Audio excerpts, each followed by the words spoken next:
దేవుడు గడిచిన వారమంతయు మనల్ని ప్రేమించి మన పరిచర్యను, సంఘాన్ని, సంఘ బిడ్డలను తన కృపలో భద్రపరిచిన దేవునికి చేతులెత్తి స్తోత్రం చెబుదాం. సంతోషంగా చెబుదాం. మరలా చెబుదాం. మంచిది ప్రియులారా. మరి ఇది వాక్య సమయం గనక దయచేసి ఎవ్వరూ నిర్లక్ష్యంగా ఉండకూడదు. వాక్యము దేవుడై ఉండేను. ఒక అధికారి మాట్లాడుతున్నప్పుడు అధికారి కింద ఉన్న ప్రతి ఒక్కరూ ఎలాగా శ్రద్ధగా వింటారో అదే రీతిగా ప్రపంచాన్ని కలుగజేసిన గొప్ప దేవుడు మన మధ్యలో ఆత్మస్వరూపిగా ఉన్నాడు. దేవుని పరిశుద్ధ గ్రంథములో నుండి కొన్ని మాటలు మనం చదువుకొని ఒక అరగంట ఇంకా దేవుని యొక్క ఆత్మ నడిపింపును బట్టి మనం ధ్యానం చేసుకుందాం. పరిశుద్ధ గ్రంథంలో పరమగీతములు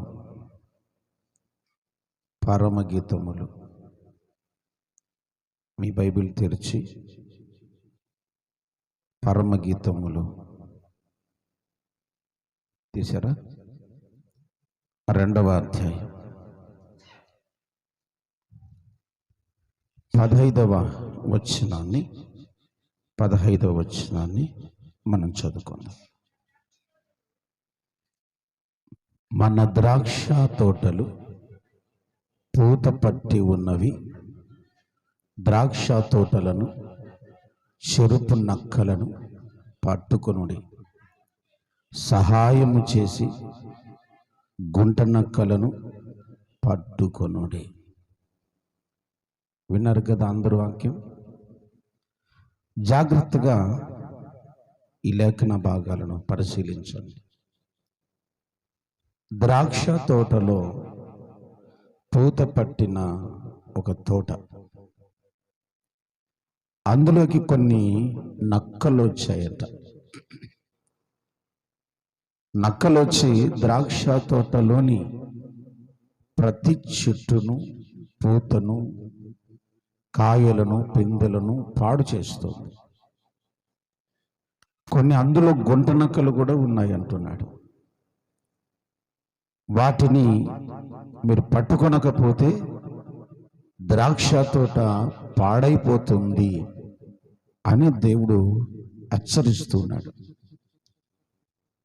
మన ఆత్మీయ జీవితం అనే ఒక తోట. ఏ తోట ఇది? ఆత్మీయ జీవితం అనే తోటలో కొన్ని నక్కలు పడి ఉన్నాయి.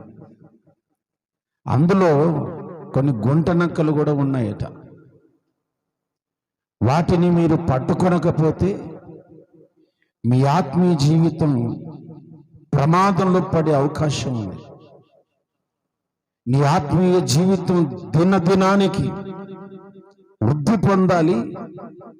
అయితే రోజు రోజుకు నీ ఆత్మీయతలో నువ్వు తగ్గిపోతున్నావు. బాప్తిస్మం పొందినప్పుడు చేసే పరిచర్య, ప్రార్థన, ఆ బైబిల్, ఆ క్రమం మనం ఆలోచించినట్లయితే అప్పటికి ఇప్పటికీ మీరు తేడా గమనించండి. చాలా తేడా కనపడుతుంది.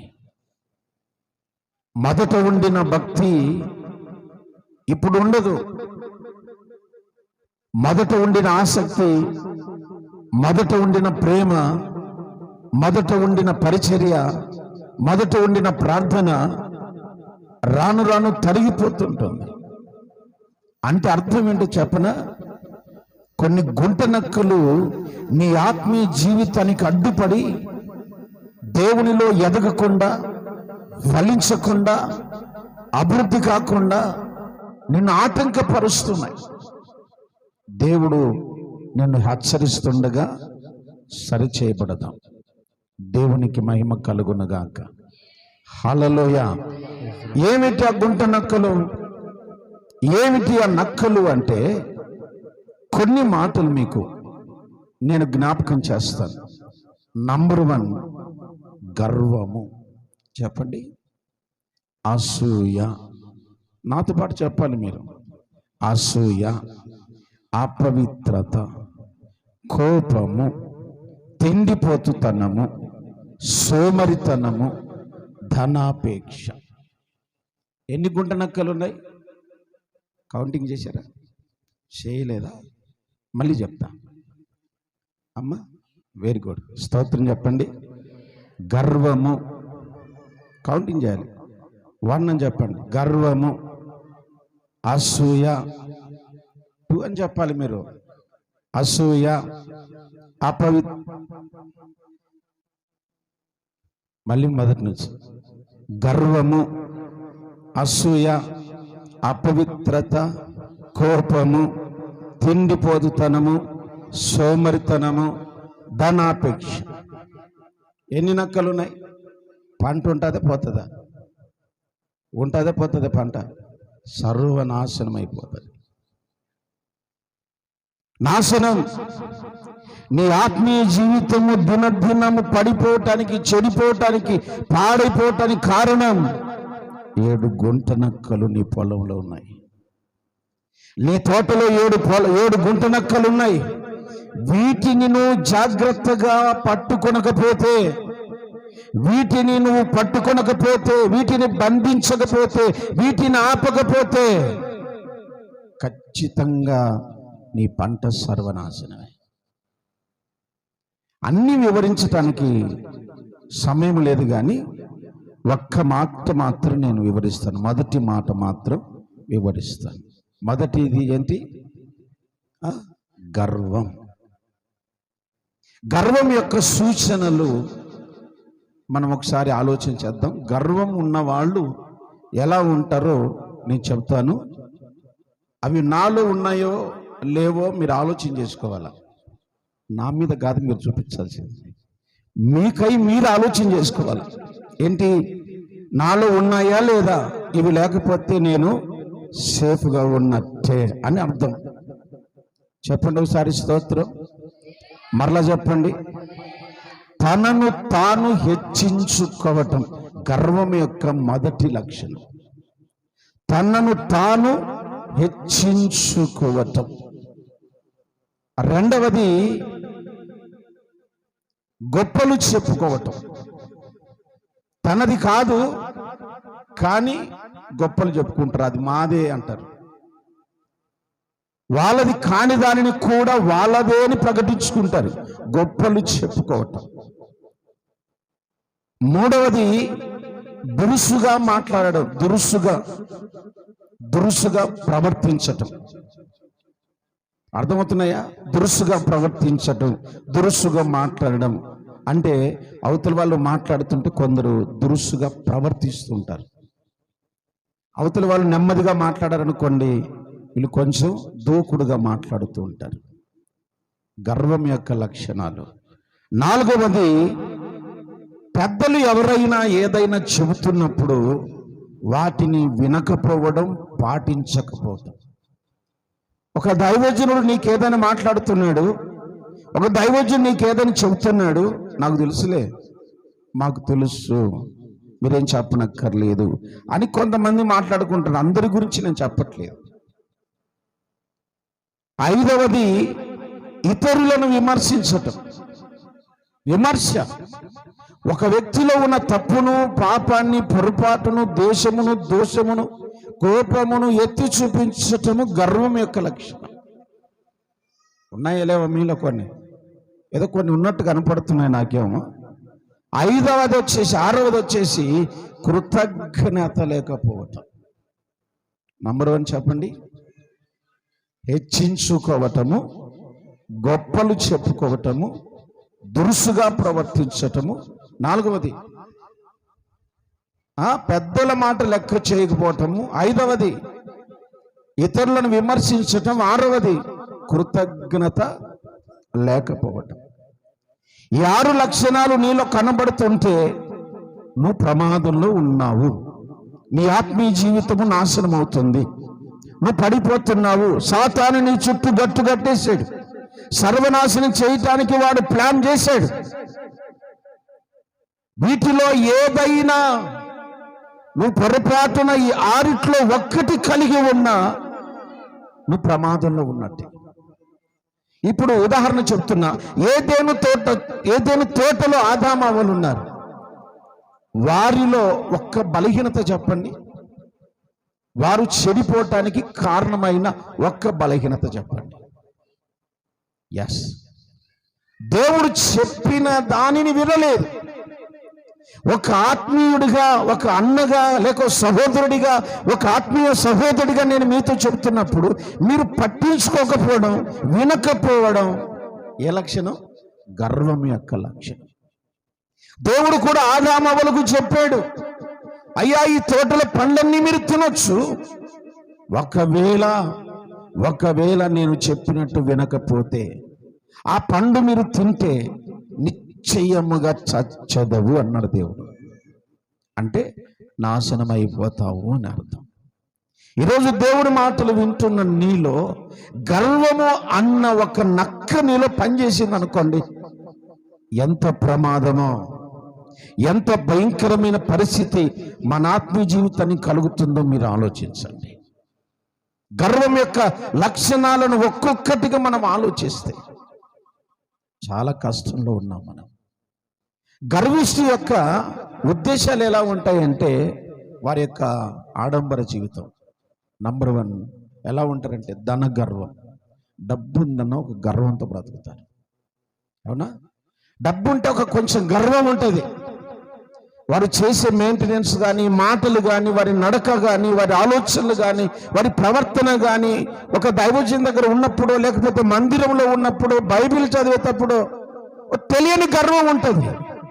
డబ్బున్న ఒక అహము కొందరు పనిచేస్తూ ఉంటుంది. ఒక వ్యక్తికి ధనం వచ్చిందంట. చూడండి, పరిశుద్ధ గ్రంథంలో లూకాసు వార్త 12వ అధ్యాయము 16వ వాక్యం నుండి మనం చదువుకుంటూ వద్దాం. 16వ వచనం నుండి చదువుదాం. ప్రాణమా, అనేక సంవత్సరములకు విస్తారమైన ఆస్తి నీకు సమకూర్చబడి ఉన్నది, సుఖించుము, తినుము, త్రాగుము, సంతోషించుమని చెప్పుకొనెను.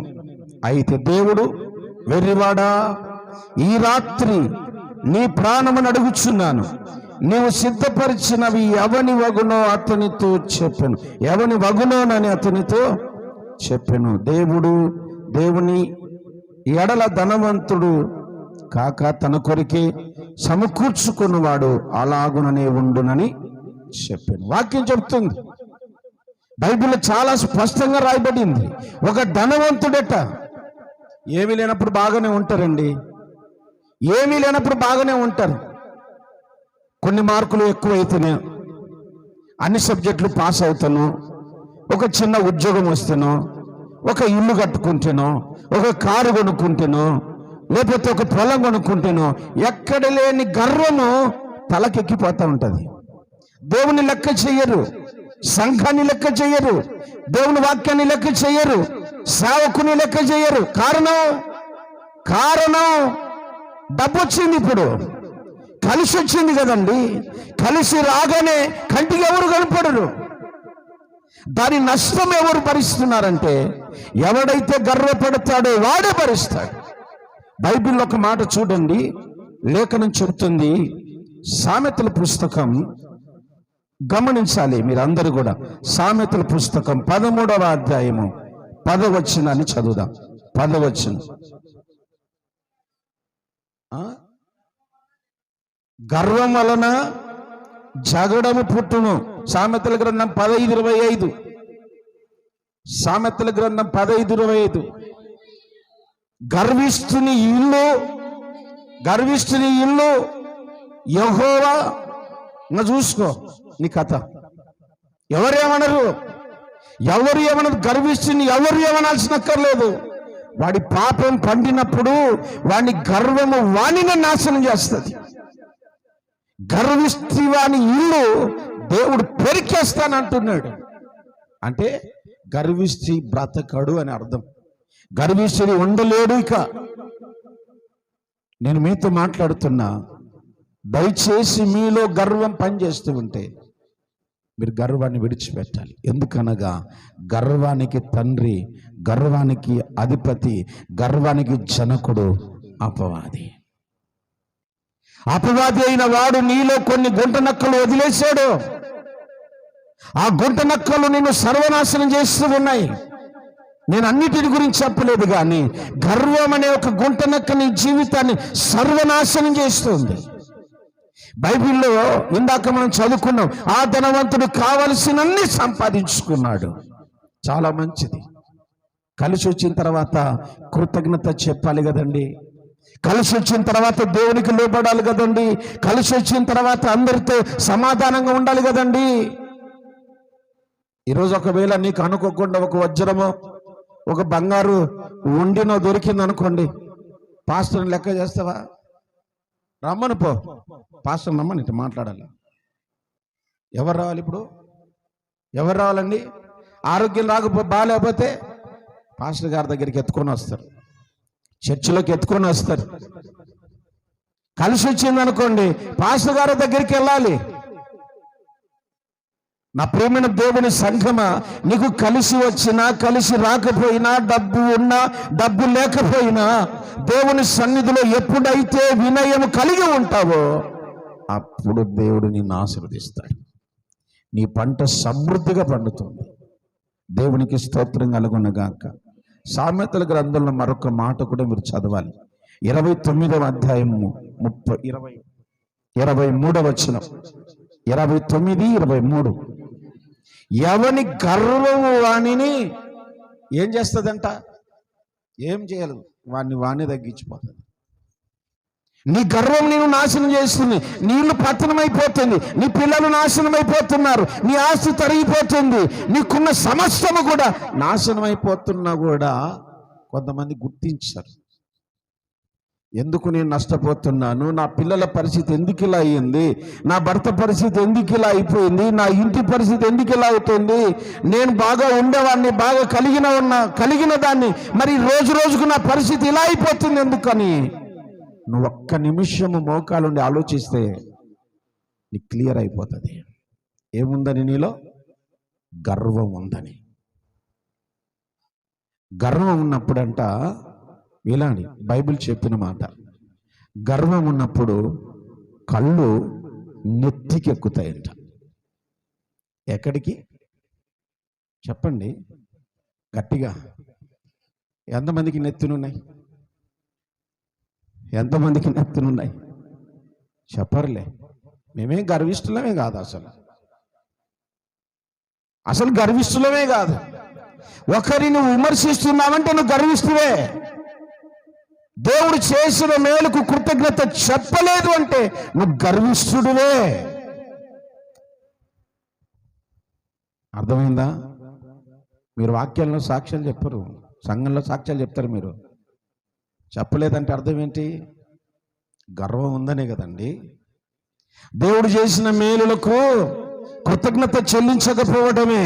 నీ పొరుగువారు చిన్న సాయం చేస్తే thanks brother, thanks sister, thank you అని చెప్పేస్తావే.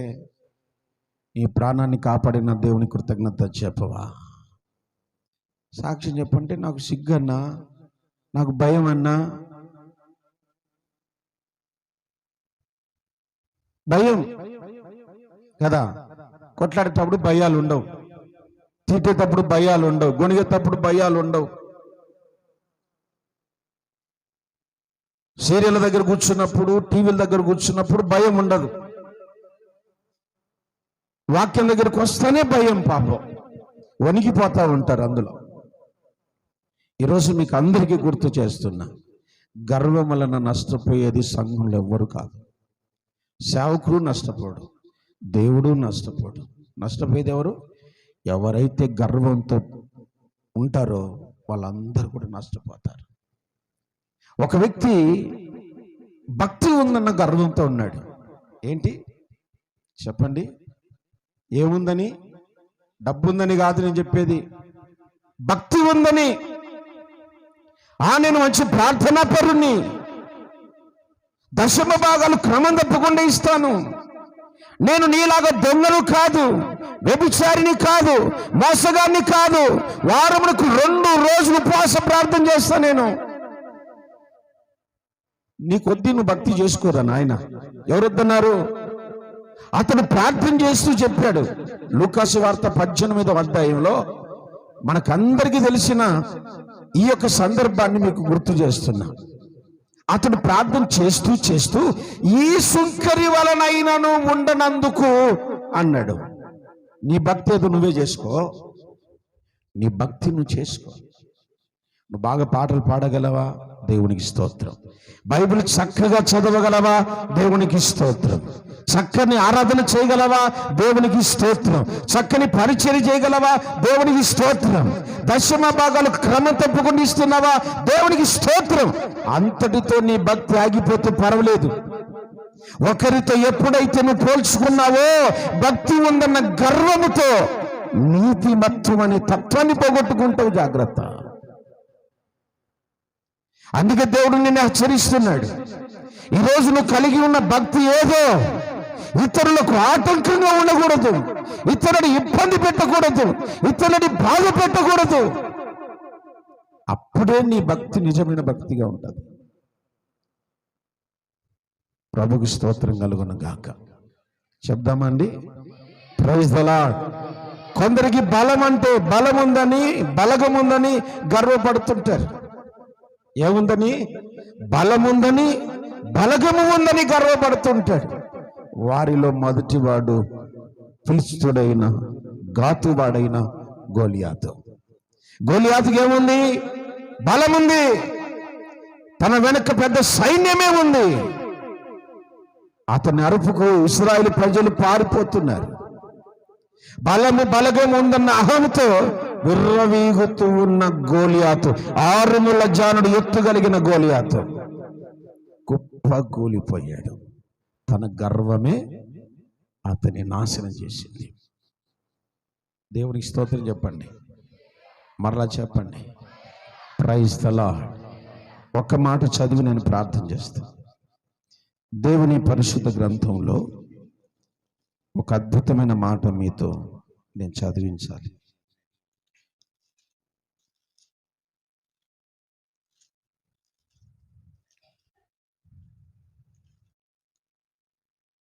యెషయా గ్రంథం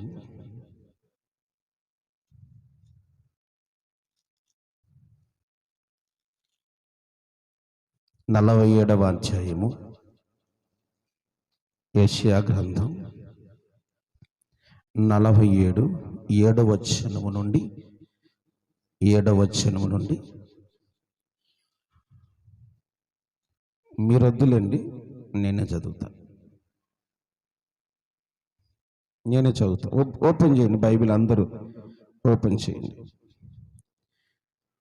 నేను సర్వదా దొరసానినై ఉందునని నీవనుకొని వీటిని ఆలోచింపకపోతివి.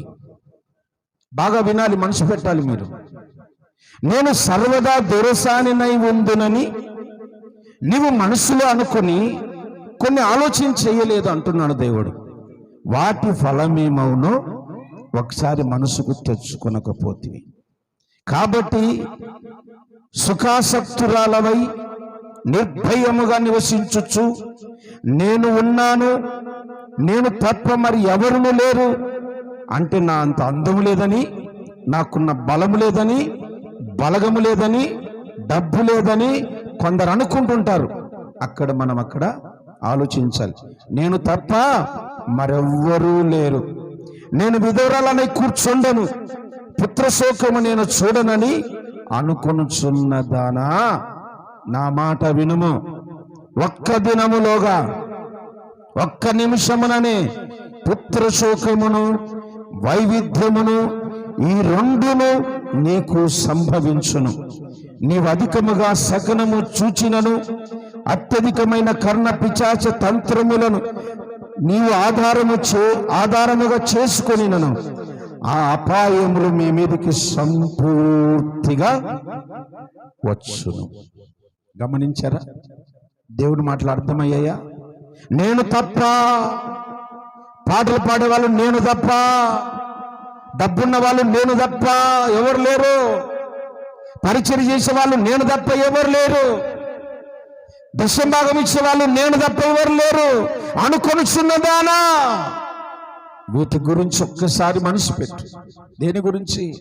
ఇవన్నీ నేను చేస్తున్నాను గనక, నేను సుఖాసక్తురాలనై వైవిధ్యం, నేను విధురాలను కాను, నా పిల్లలు నాశనం గారు, కావలసినట్టు డబ్బు ఉంది, పదవి ఉంది, హోదా ఉంది, పరపతి ఉంది, బలము ఉన్నాయి, కాబట్టి నేనేం చేసిన చెల్లుతుందని కలలు కనొద్దు. ఆమేన్. Praise the lord. ఎందుకంటే ఒక్క దినములోనే బైబిల్ చెప్పింది, ఒక్క దినములోనే పుత్రశోకము వైవిధ్యము రెండు నీకు సంభవిస్తాయి. నువ్వు అత్యధికముగా శకనములు చూసిన, తాయెత్తులు కట్టుకున్నా, ఇంటికి అంతరాలు కట్టినా, ఎదురుగా చిన్న కొడలు వచ్చినా, పెద్ద కొడలు వచ్చినా, పెద్ద బిడ్డ వచ్చినా, చిన్న బిడ్డ వచ్చినా జరిగేవి తప్పక జరిగిపోతాయి అంటున్నాడు వాక్యంలో. ఆమె చెప్తామా? జాగ్రత్తగా చెప్తామా? భయంతో చెప్తామా? Praise the lord. ప్రభుకు స్తోత్రం కలుగునుగాక. గర్వము నీలో ఉన్నంత కాలము నీ ఆత్మీయమైన పంట ఎప్పటికీ అభివృద్ధి కాలేదు, అభివృద్ధి పొందదు. ఎందుకంటే నీ ఆత్మీయ జీవితం పూత పెట్టేలోగా ఆ నక్క వచ్చి ఏం చేస్తుంది?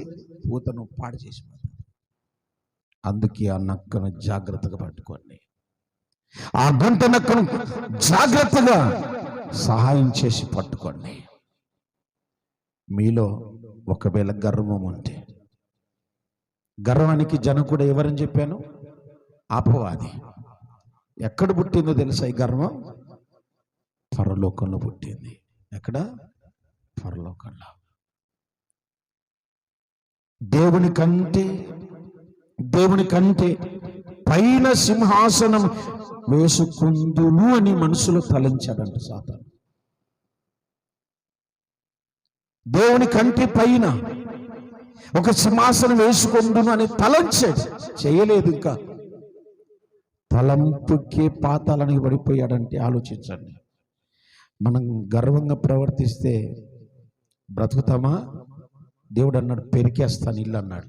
ఇల్లే పెరికేస్తా. మనుషులు ఆడుంటారు, ఇక మనుషులు లేకపోతే ఇల్లు పెరికేసేది. గట్టిగా ఆమేన్ చెప్పండి. Praise the lord. హల్లెలూయా. యెషయా గ్రంథం చూడండి, 14వ అధ్యాయం. యెషయా గ్రంథం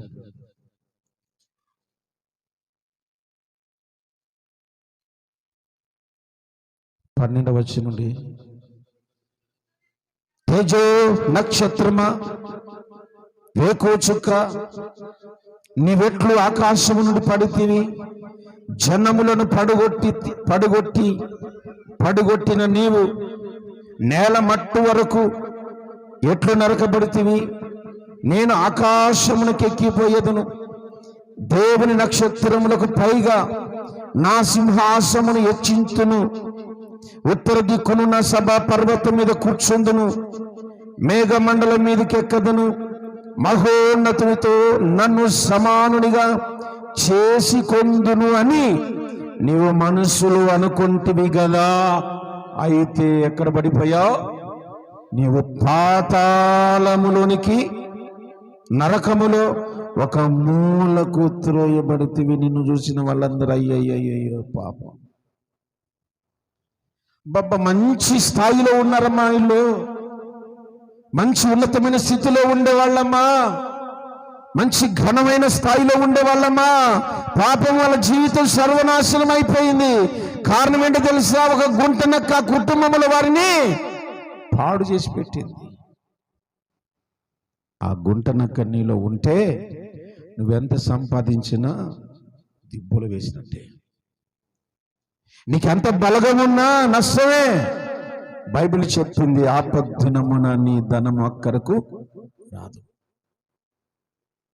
ఆపద్దినమున నీ బంగారు అక్కరకు రాదు, వెండి అక్కరకు రాదు. Praise the Lord. Praise the Lord. నీ ఏలే నిన్ను పొడి చేస్తుంది, నీ గర్వమే నిన్ను నాశనం చేస్తుంది. ఎవరో కాదు, నీ గర్వమే, నీ గర్వమే. ఒకటే చెప్తాను, నీకు డబ్బున్నా లేకపోయినా, బలమున్నా లేకపోయినా, ధనమున్నా లేకపోయినా, భక్తి చేసేటప్పుడు కూడా ఒక్కరితో పోల్చుకోకుండా నువ్వు చేయగలిగిన భక్తి నువ్వు చేస్తే తప్పకుండా నీ ఆత్మీయ పంట వృద్ధి అవుతుంది. ఆమె అట్టి కృప దేవుడు మనందరికీ దయచేయునుగాక.